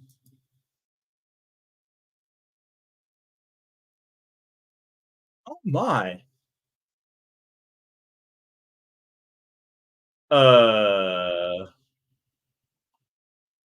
I don't understand. I haven't violated any policy. Is somebody like, is there a Christian mad right now in YouTube control room or something? Yeah, no, I saw. I looked back on the video and said it had been suspended for policy violations. Hold it, I better check my thing. What policies would I have violated? What the hell? Okay, I'm not. It may have just been a coincidence, but that's suspicious and very unnerving, to be honest with you. That's incredibly unnerving. There's nothing in my feed. I suppose I just see if it shows up. Really, wow, that's unnerving. Is there a Christian out there in YouTube, working at YouTube? Did I know I got taken down? No, I did not. I looked back and ugh. You know what? I've done nothing wrong. I'm just simply doing commentary, and I'm not sort of saying Christians are bad. I'm just saying that Christians deserve their rights, but so does everybody else. And I don't see why you believing that the Christians deserve a special place should get you a special place. That's unnerving, though. And after watching this, you can't say you didn't know. You were warned. This was a warning sign. Second, it is crucial that we pray for America. Even fast and pray. Yeah, you pray, rest of us vote and actually do stuff. Pray no matter what for the future. And this will, because this will affect everything. It'll affect, the political realm will affect the censoring of Christians, or the freedom of the gospel, or the banning of the message of the gospel. The persecution or ending of Christian schools. The persecution of the church. The marginalization, mocking, vilification of Christians. The destruction of our children and our future. No matter what you're seeing, it is now. No matter what you're seeing in the world, it's now.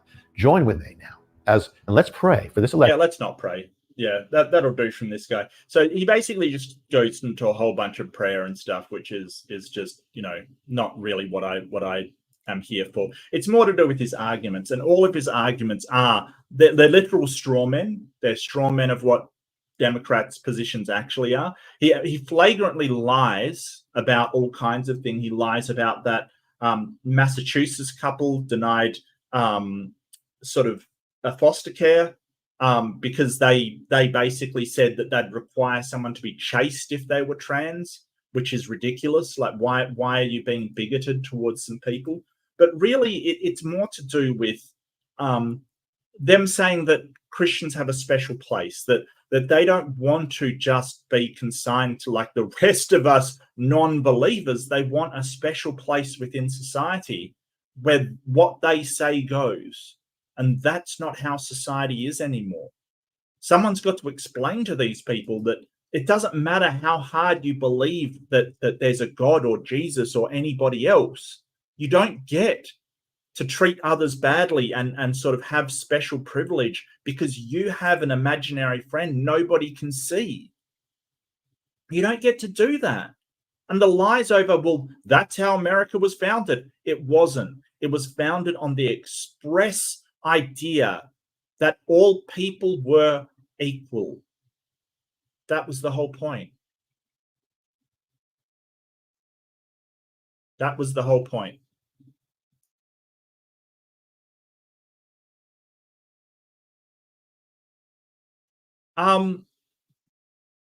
Why do YouTube keep doing this?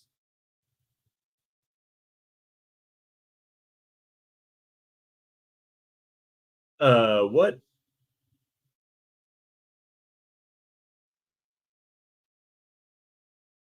I think someone in the YouTube control room is really angry about what I'm saying.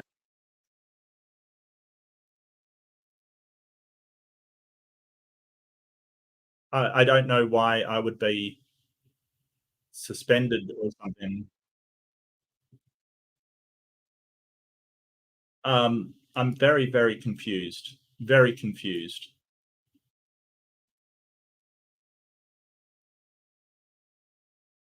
Well, yeah, no, I get you. I get you. I'm being persecuted. Look, it may just be coincidence. Something might be going wrong, but I think I better contact YouTube or Google and basically ask what's going on and why would what policy I'm violating in this case, or do they think I'm violating?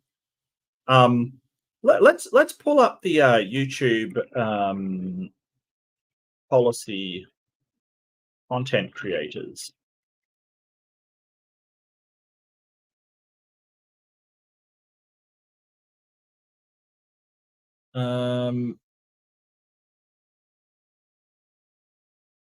Here we go.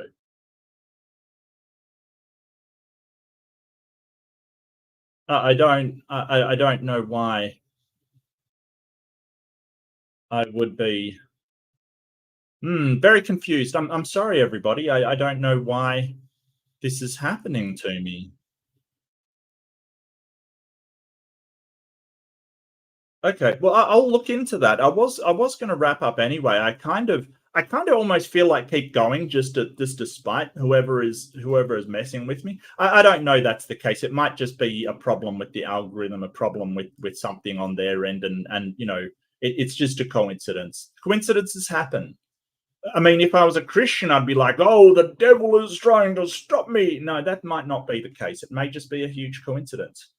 I'm really joking when I say, somebody in the control room is Christian and hates me kind of thing. No, I'm really joking, guys. Don't think about that.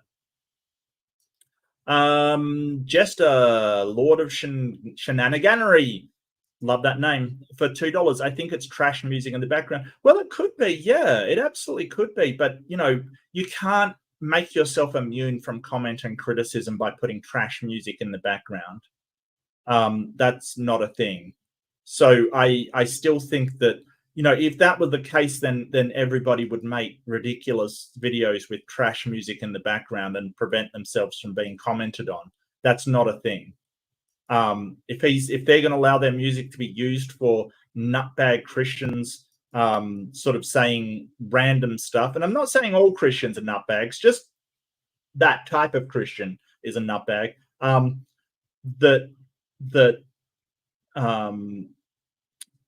Yeah, no, you know, if they're going to allow him to use it for commentary, then I get to use the clip for commentary. I don't see why that wouldn't be a thing.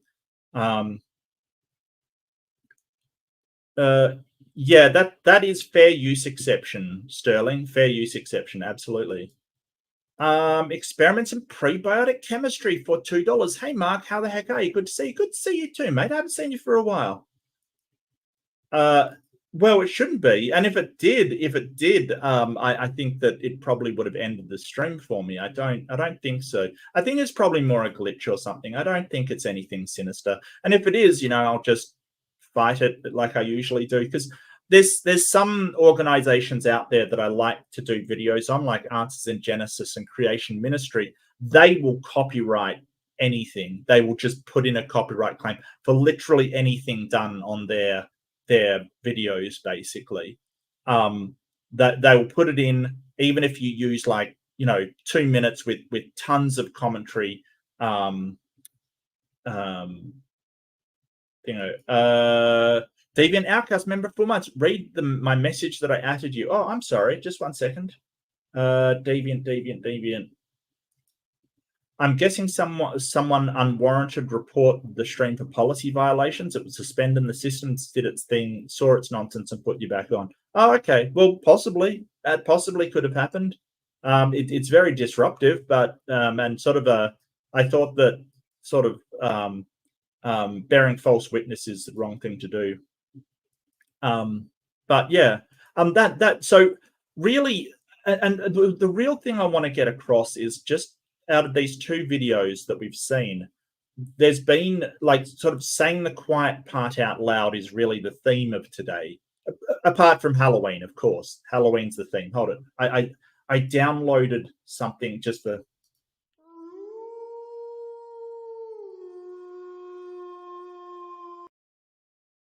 There you go. I wanted to at least use that twice. I did use it once at the start, but I wanted to get something out of it. Anyway, saying the quiet part out loud. So the first one with Kirby basically going, hey, I use bait to get people in and then tell them about Jesus. Yeah, he basically outright said, hey, I lie to people. I just openly lie to people about things because it baits them into believing this stuff. And then I can, you know, I can tell them about Jesus. Really, you use bait because you're a fisher of men, so you bait people in. That's insane to just admit that to your audience. And what's even more insane is that all of the comments are like, love your videos, that's so awesome, and not realizing what it is that he actually said. That's insane. Number 2, you've got basically a guy saying, hey, this could no longer be a Christian dominated country. Yeah. Oh no. You'll have to join those other horrible non-Christian dominated countries like Australia and Sweden, which even Outcasts can say is quite a nice country. You know, Germany and Britain and all of those other countries which are obviously falling into ruin. Oh wait, they're not. People are happier there. They're actually going quite well. You know, Denmark, Norway. Oh, they're falling into ruin. No, they're actually going quite well. Netherlands, you know, all of these countries. not dominated by Christians, not falling apart. In fact, generally people are happier there. Oh no. Whatever will you do? But the whole point is that nobody's trying to get Christians out of the country. Nobody's trying to do that. All that we're saying is that, hey, everybody should have the same rights and the same opportunities and be treated equally. Just because I don't believe in a God doesn't mean that you should be able to tell me what to do based upon because you do believe in a God. No, we've got to sort out that, hey, what's good for us, what's good for society, what ought we do based upon more than your personal beliefs? Because we can do that. There's a reason why, Deviant Outcast in Sweden, they have laws as well. And just because you personally believe something doesn't mean that we should just throw everybody else's opinion out the window. But that's what they want. And so when I say he's saying the quiet part out loud, he absolutely is. He's basically sort of saying, hey, we might not have this Christian-dominated society where the Christians get to tell everybody anything. Yeah, we're betting on it. That's really what we want. We want an equal society. And I don't see what's wrong with that, because what they are proposing, going back to this horrible time where women didn't have any rights,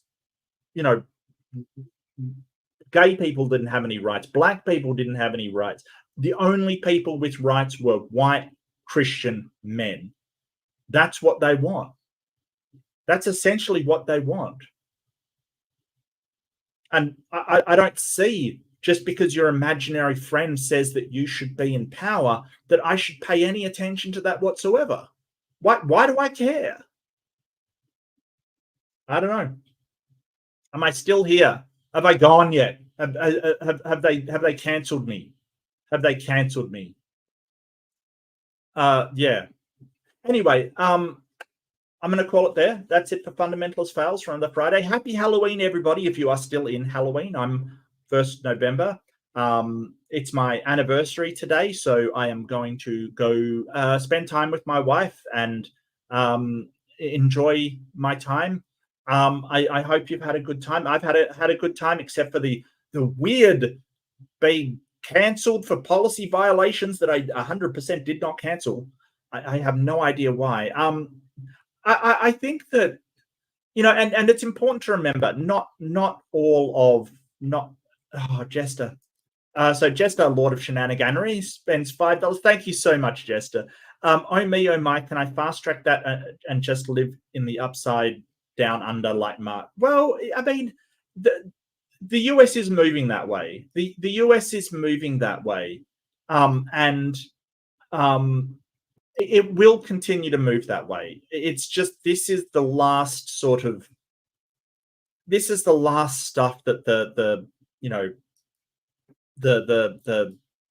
creationists and most Christians are fine with just equality for everybody. Like, here's the thing.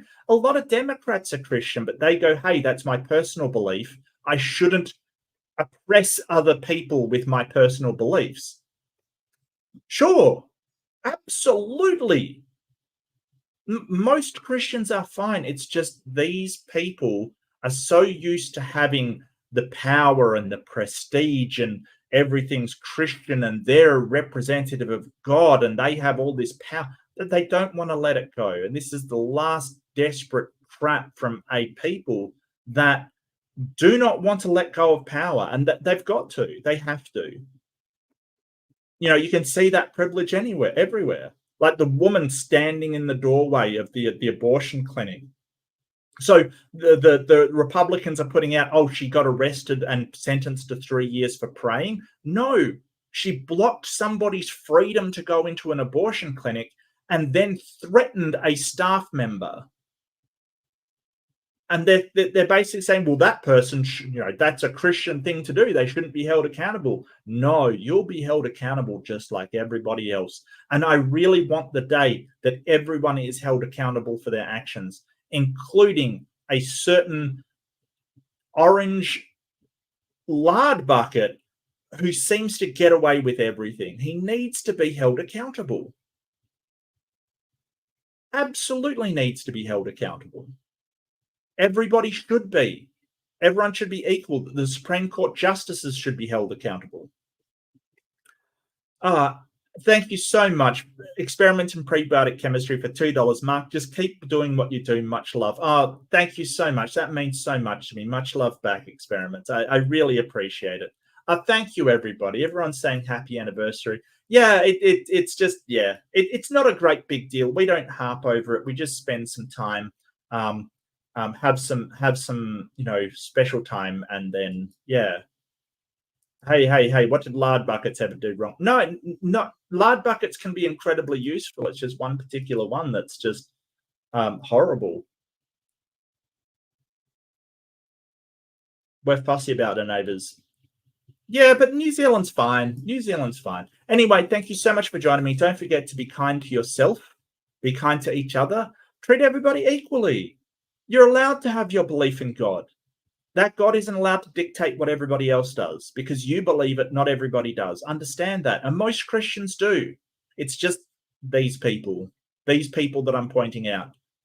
It's ridiculous. They won't accept that other people have other beliefs. But we don't need a God to make a society. Other places are doing just fine without it. And you can too. But, you know, so stand tall, be an atheist. If you can't, that's fine. I totally understand. But if you can, just say, hey, I'm an atheist. I have values. I have morals. I should be equal to you. I'm not a degenerate. I'm not a bad person. I'm not any of these things that you claim that I am. I'm just a person. I just don't happen to believe in a God. And you don't need to make a fully functioning society where equality is the thing, that we all play by the same rules, including the ones who have authority in government. We don't want a society where the people in government are not held accountable for their actions. And that is what we'll have with Trump. No accountability. Because from last time, he had no accountability for that. He had no accountability for the riot at the Capitol. He had no accountability for all the crimes that he's done. And it's high time there's some accountability coming his way. Anyway, take care. Lots of love, and I'll see you in the next one.